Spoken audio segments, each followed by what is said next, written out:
The Powertrain Perspective podcast is sponsored by TransStar Aftermarket Solutions. Welcome to another episode of Powertrain Perspective, where today we're going to be looking into the 50th anniversary of a well-known kit packager, Precision International. And joining me today is the company's president, Tina Parente. And we're recording this before their official 50th celebration, and that takes place in mid-October. Now, Tina, your father, Dennis Marshall, founded the company. It was originally known as MGW, and that was 50 years ago. And I know you've been working there for many, many years, but tell us a little bit about the job responsibilities you had before you took over the leadership of the company. I had started with the company 40 years ago, and at that time I was still in high school, and I worked in the warehouse for about 6 years. And I worked on the assembly line to order picking to wherever they needed me at the time. After 6 years, I moved up to his purchasing department, and I worked side by side with other purchasing managers. And in about 5 years ago, then it was actually longer, purchasing assistant manager. And then within the last 2 or 3 years, I had moved my desk into my father's office, and I worked side by side with him on releasing of new kits, pricing, and taking on the different role with him. And the reason I asked the question is I knew you'd done almost everything there was to do throughout the company. And that's a great training, and preparation method for what you're doing today. I wish you would summarize some of the high points, the accomplishments the company's achieved over the years. I know you've had a couple of awards, no more than a couple, from General Motors and some others. Talk to us a little bit about what the company has achieved. Well, with GM, we have been Supplier of the Year numerous times. We have all the awards all over the conference room, and Frank continues to grow that business. We were fortunate enough, within the last month, we purchased a new building.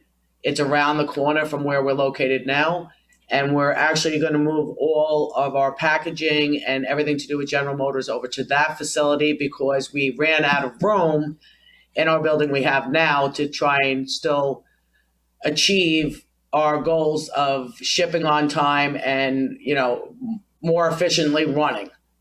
GM has recently came in to visit us, and we had a nice 3-day visit, and they want to continue to grow the business with us and we want to do it, and that's why we're investing in the new building to be able to accomplish what they want to do in the next couple of years with us. The aftermarket, our business has continued to grow. The one thing my father had always wanted was never to back order any kits, never parts, and he invested a lot in our inventory.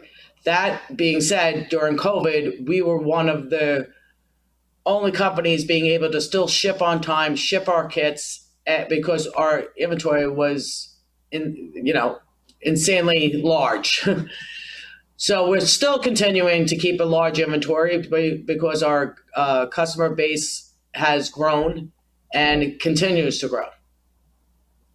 Now, that's one of the unique things I would think that you bring to the marketplace.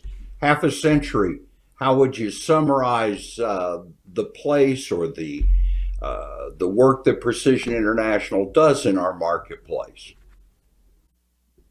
I believe Precision International has taken a very large role working with certain customers of ours that are going out and selling, especially in the United States now, and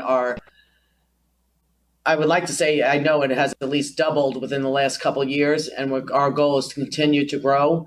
I'm fortunate enough that my youngest daughter, Tony, she took over as assistant purchasing manager as I took on the president role. I have a daughter, Casey, that works in our accounting department, so she's able to assist me and keep me on day-to-day operations there as well. And this has always been, until recent years, sort of a male-dominated aftermarket. but women are taking a bigger role all the time, as you are a perfect example. Talk a little about that. Special challenges, anything you observe about that?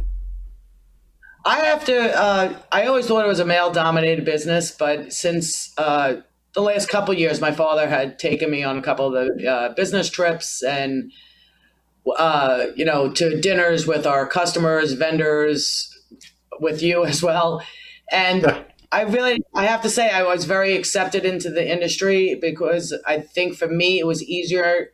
Everybody knew I worked side by side with my father. There was always respect between the two of us.